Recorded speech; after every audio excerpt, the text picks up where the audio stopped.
ہر ملک کی ایک خفیہ دنیا ہوتی ہے، لیکن اسرائیل کی دنیا میں ایک نام کسی بھی سانس کو روک دینے کے لیے کافی ہے: موساد۔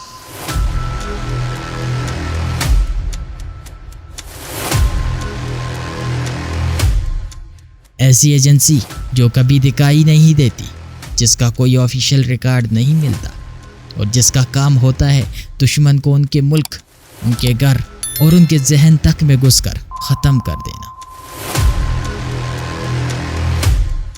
یہ وہ ایجنسی ہے جس کا ہر قدم ایک شکنجہ ہوتا ہے اور ہر مشن ایک کہانی جو کبھی کسی کورٹ میں نہیں سنی جاتی۔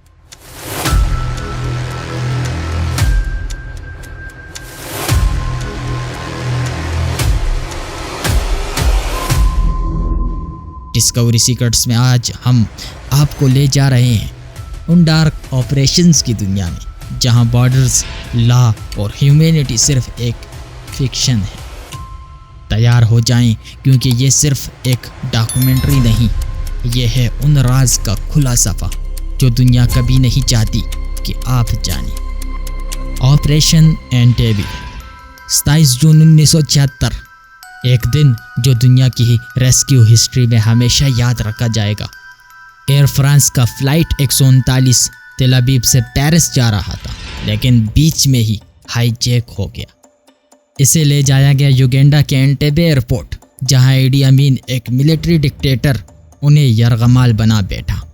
ہائی جیکرز نے ڈیمانڈ کیا، فلسطینی قیدیوں کو رہا کرو ورنہ یرغمالیوں کو مار دیا جائے گا۔ اسرائیل کے پاس 48 گھنٹے تھے۔ یہ 48 گھنٹے موساد کے لیے ریس اگینسٹ ٹائم بن گئے۔ موساد نے سب کچھ ٹریک کیا: ایئرپورٹ کا نقشہ، یرغمالیوں کی پوزیشن، ہائی جیکرز کی تعداد۔ یوگینڈا میں کوورٹ ایجنٹس بھیجے گئے جنہوں نے ایئرپورٹ سٹاف، کار رینٹل تک سے رابطہ کیا۔ ایک حیران کن حقیقت یہ تھی کہ کمانڈو ٹیم نے ایڈی امین کی طرح ٹریس کیا، بلیک مرسیڈیز میں ایئرپورٹ تک رسائی حاصل کی۔ صرف 90 منٹس میں 102 یرغمالیوں کو بچا لیا گیا۔ تاہم اس مشن کی کامیابی کی قیمت ایک کمانڈو کی قربانی تھی: یوناتن نیتن یاہو، جو اسرائیل کے مستقبل کے وزیر اعظم بنیامین نیتن یاہو کا بھائی تھا۔ جب یرغمالی واپس آئے، ایک ماں نے کہا، مجھے لگا میں مر چکی ہوں، لیکن موساد نے مجھے دوبارہ زندہ کر دیا۔ آپریشن ریت آف گاڈ، مونچ اولمپکس 5، سپٹمبر 1972 کا میدان تھا۔ پوری یورپ کی نظریں جمع تھیں، لیکن اس روز اولمپک ولیج میں موت کا رقص ہوا۔ فلسطینی ملیٹنٹ گروپ بلیک سپٹمبر نے اسرائیلی ایتھلیٹس کو یرغمال بنا لیا اور پھر قتل کر دیا۔ دنیا شوق میں تھی۔ اسرائیل کی پھٹ گئی۔ جواب دیا، ہم ریٹیلیٹ کریں گے، ثبوت چاہیے ہوگا تو لاش دکھائیں گے۔ موساد نے ٹارگٹ لسٹ بنائی، 20 نام، ہر ایک کا پیچھا کیا گیا۔ روم میں بوم، بیروت میں سلو پوائزن، پیرس میں اور روف ٹاپ سنائپر۔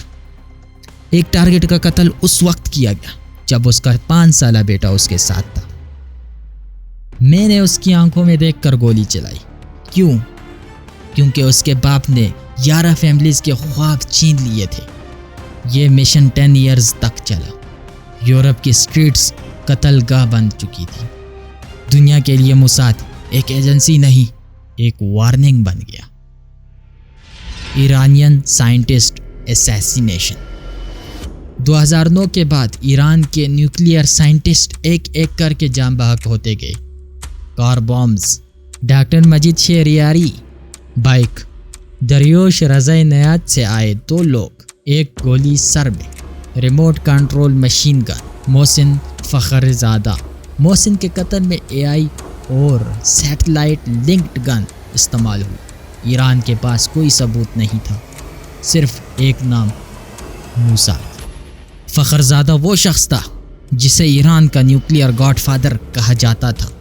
جب اس کی لاش ملی تو کار میں بلیٹ ہولز تھے، مگر گن نہیں ملی۔ گن ریموٹ سے فائر ہوئی اور پھر خود ہی ڈسٹروائے ہو گئی۔ ورلڈ انٹیلیجنٹ ایکسپرٹ کہتے ہیں یہ پہلا ریئل ورلڈ AI اسیسینیشن تھا۔ موساد نے صرف ایک انسان کو نہیں مارا، ایران کے نیوکلیئر فیوچر کو 10 سال پیچھے دھکیل دیا۔ آپریشن ایچمن، نازی جرمنی، ایڈولف ایچمن کا وہ آفیسر جو ہولوکاسٹ کا ماسٹر مائنڈ تھا، وار کے بعد ارجنٹینا میں چھپ گیا، جہاں وہ ایک فیک نیم سے زندگی گزار رہا تھا۔ 1960 میں موساد نے اس کا پتہ لگا لیا۔ ایک پوسٹل ایڈریس سے سیکرٹ ٹیم ارجنٹینا بھیجی گئی۔ 11 دنوں تک اس کے گھر کے پیچھے سرویلنس کی۔ پھر ایک رات ایچمن کا بیٹا برتھ ڈے منا رہا تھا۔ موساد نے اسے کڈنیپ کیا، ارجنٹینا سے سیکرٹلی اسرائیل لایا گیا اور وہاں ٹرائل ہوا۔ دنیا نے پوچھا، کیا آپ نے ارجنٹینا کی سوورینٹی توڑی؟ اسرائیل نے کہا، ہمارے قاتل جہاں بھی چھپے ہم انہیں تلاش کریں گے، دنیا کچھ بھی کہے۔ آپریشن آرچرڈ، 2007 سیریا کے دیر زور ریجن میں ایک سیکرٹ نیوکلیئر ری ایکٹر بن رہا تھا۔ موساد نے انجینئر کی ہیکنگ کے ذریعے بلیو پرنٹ چرا لیے۔ اسرائیلی فائٹر جیٹ نے ایک راتی آپریشن میں سیریا کے ری ایکٹر کو تباہ کر دیا۔ جب سیریا سویا ہوا تھا، ری ایکٹر صرف 1 مہینے کی دوری پر تھا۔ دنیا خاموش تھی، کسی کے پاس کوئی پروف نہیں تھا۔ موساد نے ایویڈنس بھی مٹایا اور خطرہ بھی۔ موساد، ایک نام، ایک خوف، ایک انسنگ سٹوری۔ ہر مشن میں صرف ایک مقصد ہوتا ہے، ایلیمینیٹ تھریٹ، چاہے اس کے لیے انٹرنیشنل لا توڑنا پڑے یا بارڈرز کی پرواہ نہ کرنا پڑے۔ یہ صرف ایک ایجنسی نہیں، ایک مینٹیلٹی ہے۔ سوال یہ ہے، کیا موساد جیسی ایجنسیز دنیا کو سیف بناتی ہیں یا وہ خود ڈینجر ہیں؟ آپ کا کیا خیال ہے؟ کمنٹ میں ضرور بتائیے گا۔ اور اگر آپ چاہتے ہیں کہ ہم ISI، را، CIA یا MI6 کے سیکرٹس بھی اسی طرح لے کر آئیں تو ڈسکوری سیکرٹس کو سبسکرائب کریں۔ اگلی بار پھر ملیں گے، تب تک کے لیے خدا نگہبان۔